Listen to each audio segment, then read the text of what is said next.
দেখুন, কেন্দ্রীয় বাহিনী নিয়ে 2011 হয়েছে, 16 হয়েছে, 21 হয়েছে, 14 হয়েছে, 19 হয়েছে, 24 হয়েছে।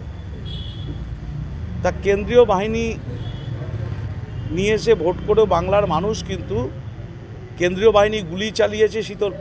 আমাদের 4 জন মারা গেল ভোটের দিনে, গুলি চালিয়েছে, আতঙ্ক সৃষ্টি করতে চাইছে বাংলার মানুষকে আতঙ্কিত করতে চাইছে, বাংলার মানুষকে খুন করতে চাইছে বিজেপি পার্টি। তাই কেন্দ্রীয় নির্বাচন ঘোষণার আগে যদি কেন্দ্রীয় বাহিনী আসে, এমন কোনো ঘটনা ঘটেনি এই বাংলায় যে নির্বাচনের আগে কেন্দ্রীয় বাহিনী আসবে। রাজ্য এবং কেন্দ্রের মধ্যে যে ফেডারেল স্ট্রাকচার, সেই ক্ষমতার বিকেন্দ্রীকরণ, সংবিধানের ওপর সরাসরি আঘাত আনছে আজকে ভারতবর্ষের স্বরাষ্ট্র দপ্তর এবং ভারতবর্ষের বিজেপি পার্টি, স্বরাষ্ট্রমন্ত্রী অমিত শাহ এবং নরেন্দ্র মোদী।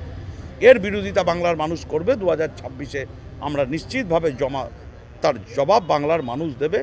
এসআইআর গালে থাপ্পড় খেয়েছে সুপ্রিম কোর্টে। মমতা বন্দ্যোপাধ্যায়ের লড়াই, অভিষেক বন্দ্যোপাধ্যায়ের নেতৃত্বে আমরা লড়েছি। সুপ্রিম কোর্ট তার মান্যতা দিয়েছে।